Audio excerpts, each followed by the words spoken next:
Oi gente, tudo bem com vocês? Eu sou Maisa Barbosa, esse é o canal Trama Literária e hoje a gente está aqui para o primeiro vídeo de A Criação do Patriarcado, a história da opressão das mulheres pelos homens, da Gerda Lerner, uma historiadora.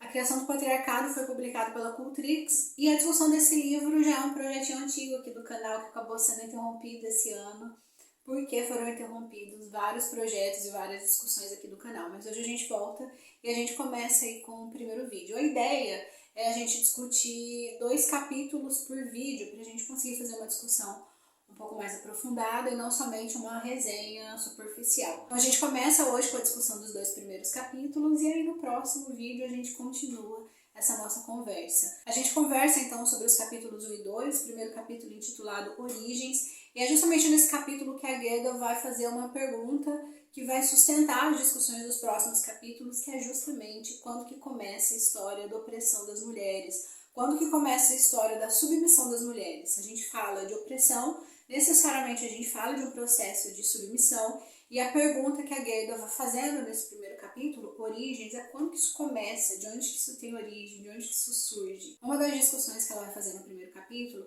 é justamente trazer essa ideia, esse binômio aí já importante para o feminismo, a questão do sexo e gênero, e ela começa a mostrar que essa determinação biológica, ou a questão biológica para o feminismo e a questão biológica para a divisão dos trabalhos, se a gente pensa hoje, ela começa muito antigamente e essa ideia sustenta uma série de afirmações aí em relação ao que se chama de lugar da mulher, o espaço da mulher dentro da sociedade. E a Gerda vai falar o seguinte: bom, se no período neolítico era importante, essas divisões biológicas elas tinham uma razão de ser, elas tinham uma relevância, hoje essa divisão biológica ela já deixa de ser tão importante assim. Então, se a gente pensa no período neolítico, era importante que as mulheres executassem determinadas tarefas mais vinculadas ao espaço da casa, mais vinculadas ao espaço privado, enquanto que homens iam desempenhar papéis mais vinculados ao espaço público. Então, essa divisão biológica ela tinha uma razão de ser, ela tinha uma relevância, mas essa diferença biológica não significa que houvesse naquela época uma divisão de valores dessas atividades. Então, o que a gente percebe hoje é que o trabalho doméstico, o trabalho privado, ele é inferiorizado dentro da sociedade, enquanto que o trabalho público, majoritariamente o trabalho relacionado aos papéis de poder, aos espaços de poder, ele tem um valor maior dentro da nossa sociedade de hoje. E a Gerda vai dizer o seguinte: não é porque havia uma divisão por meio de aspectos biológicos que havia necessariamente uma hierarquização. É difícil, não tem como a gente saber naquela época como isso funcionava sem ser por meio da especulação. A Gerda vai falar isso também. Mas o que a gente pode saber é, dentro daquele momento histórico, essa divisão de papéis de trabalho por meio de um aspecto biológico tinha relevância, mas hoje isso não existe mais, até porque hoje a gente já desenvolveu todo um aspecto cultural que já coloca por terra essa ideia de que mulheres têm papéis de mulheres e homens têm papéis de homens, justamente porque esses espaços eles já estão muito embrenhados aí dentro do outro. Mulheres já fazem atividades e trabalham em espaços de poder e homens já realizam tarefas dentro do espaço doméstico, ainda que essa hierarquização seja forte, seja presente, seja constante ainda hoje dentro das nossas organizações aí. Mais adiante ela vai trazer bastante o Engels para a conversa por meio de um livro famoso já para feminismo, que é A Origem da Família, da Propriedade Privada e do Estado, do Engels, e ela vai concordar em alguns momentos com ele, vai discordar em outros momentos, mas um aspecto bastante necessário que ela acaba trazendo é que há muita diferença entre uma sociedade que há uma divisão dos papéis de trabalho, se a gente pensa aí no período neolítico, do que essa sociedade na forma como a gente pensa hoje. Então, se a gente pensa na origem da família patriarcal, na origem da monogamia, a gente vai entendendo de que forma e de que maneira esse Estado foi fazendo com que o patriarcado tivesse essa importância e essa relevância numa certa inferiorização das atividades das mulheres. O que vai acontecer? Segundo a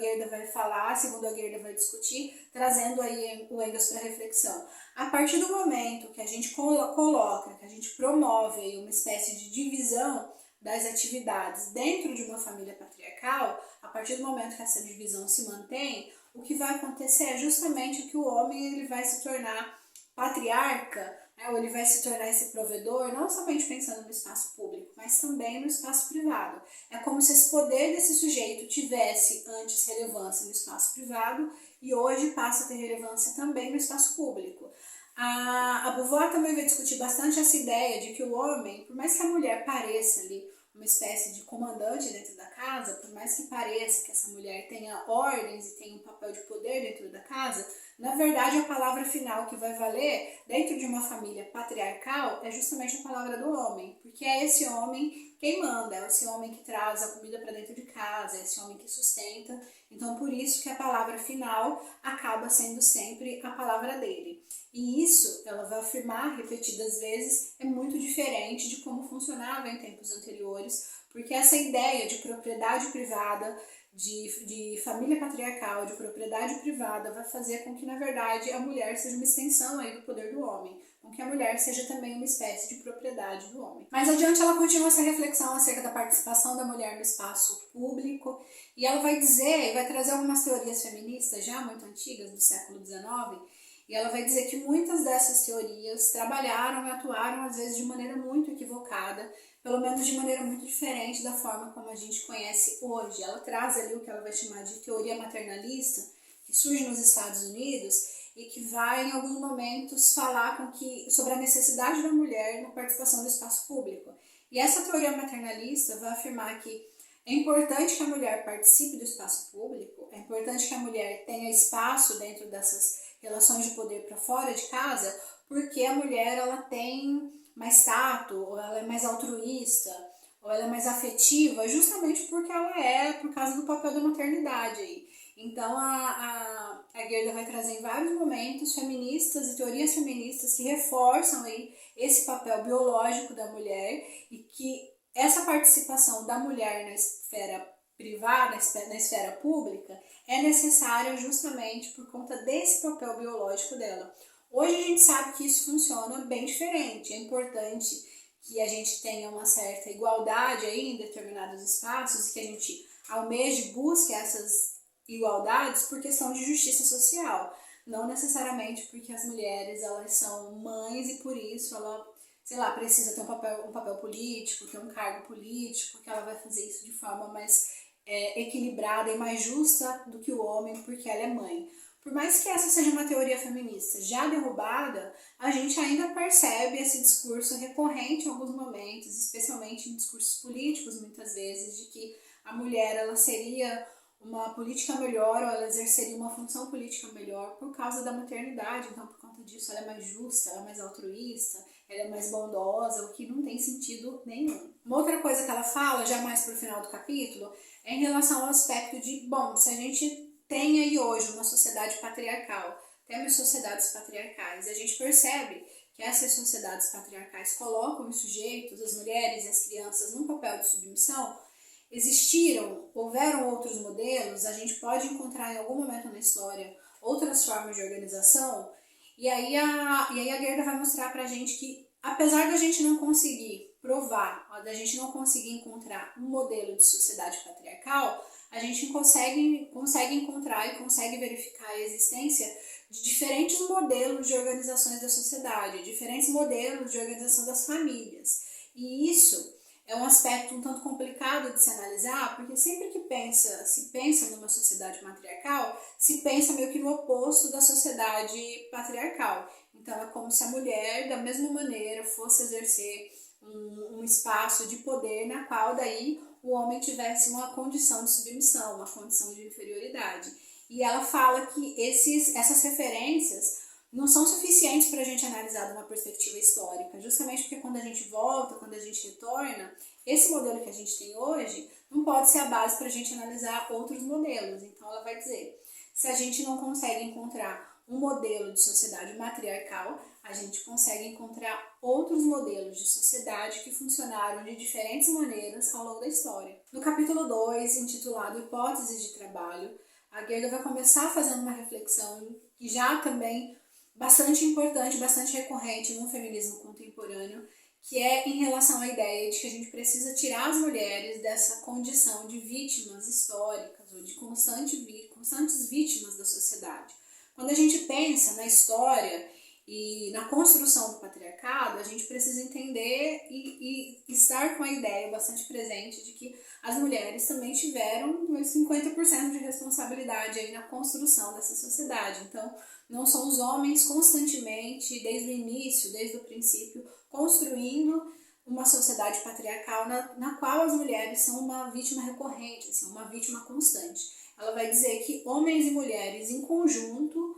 construíram a sociedade da forma como a gente tem hoje ao longo da história e que é fundamental a gente pensar em qual foi o papel da mulher na construção de uma sociedade que faz com que ela tenha aí um papel de inferiorização, que faz aí com que ela tenha um papel subjugado. Então, homens e mulheres juntos constroem a sociedade e as mulheres têm e tiveram responsabilidade na construção e na manutenção dessa sociedade da forma como a gente conhece hoje. Outro aspecto que ela vai ressaltar no capítulo é a ideia de que a gente precisa muito abandonar, quando a gente vai analisar a história, a gente precisa muito abandonar a ideia de que há um patriarcado permanente e imutável, como se todas as sociedades tivessem sido patriarcais e tendo sido essas sociedades sempre patriarcais, elas funcionaram sempre da mesma maneira. Ela vai começar novamente lá do período neolítico para mostrar por meio de pinturas, por uma análise das pinturas, que a gente teve aí momentos de adoração a uma espécie de deusa mãe, que a figura materna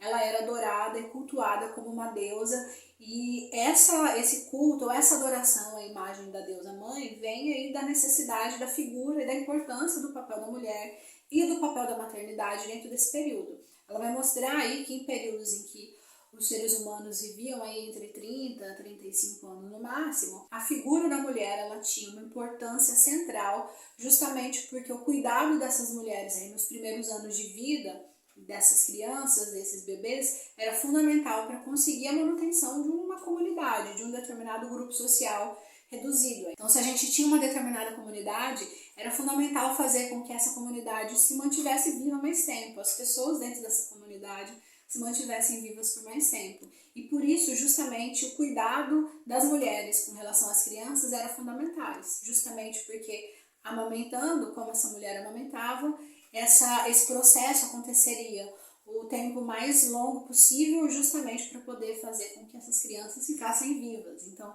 por mais que houvesse uma divisão do trabalho, não significava que esse papel da mãe, da mulher, da maternidade naquele momento fosse um papel menor, inclusive porque essas mulheres eram cultuadas aí como uma espécie de deusa, porque o papel delas era central na manutenção da comunidade. Mais adiante ela vai trazer o Lévi-Strauss para conversar um pouquinho sobre diferentes formas de organizações familiares, diferentes formas de iniciar uma família, e ela vai mostrar que um dos papéis, ou uma das questões que contribuiu significativamente para a submissão das mulheres foi o comércio das mulheres. Então, se a gente pensa aí na formação de determinadas famílias, em determinadas sociedades, em determinados grupos, quando as mulheres elas começaram a ser tratadas como algo a ser comercializado, isso vai ter um impacto muito significativo, porque a mulher ela perde aí o direito de falar sobre si, de falar sobre com quem ela quer estar, com quem ela não quer estar. Inclusive, ela vai dizer que mesmo em casos em que os sentimentos das mulheres eram levados em conta, o máximo que ela podia dizer era se sim ou se não, se ela quereria ou não quereria casar com aquele que era o escolhido dos pais, no máximo. Ela não poderia dizer se ela poderia casar com outra pessoa, porque essa escolha ela era feita por sua família, pensando aí em relações comerciais, pensando em uma série de relações que não tinham a ver com a forma do casamento que a gente conhece hoje. A Gerda finaliza a discussão do capítulo refutando a ideia de que a anatomia ela é o destino das mulheres. Ela vai trazer aí o Freud para refutar essa afirmação de que a anatomia é destino, e a Gerda vai dizer que a anatomia não é destino, que pode ter sido destino durante muito tempo, mas hoje a gente já conhece e entende sociedades que funcionam de diferentes maneiras. Mesmo ao longo da história, essas sociedades existiram em diferentes momentos, em diferentes espaços, e que é fundamental a gente tentar desconstruir essa ideia de que as mulheres elas estão subjugadas eternamente porque nascem mulheres, justamente porque ela vai mostrar que quando a gente volta para a história, a gente percebe que as mulheres não podem ser entendidas ou vistas como essas constantes vítimas da forma como muitas vezes a gente entende hoje e como a gente diz hoje, mesmo em discussões feministas. Gente, essa foi a nossa conversa de hoje sobre a criação do patriarcado. Espero vocês na nossa próxima semana para a gente conversar aí sobre os capítulos 3 e 4. A gente vai fazendo assim de 2 em 2 capítulos até a gente chegar, acho que são 10 capítulos, não tenho certeza. 11 capítulos, até a gente fechar aí os 11 capítulos que constituem a criação do patriarcado. Se você gostou do vídeo, deixa o like aqui, divulga, ajuda a gente a divulgar o canal. Sempre que vocês compartilham, sempre ajuda muito para outras pessoas chegarem por aqui. Até mais!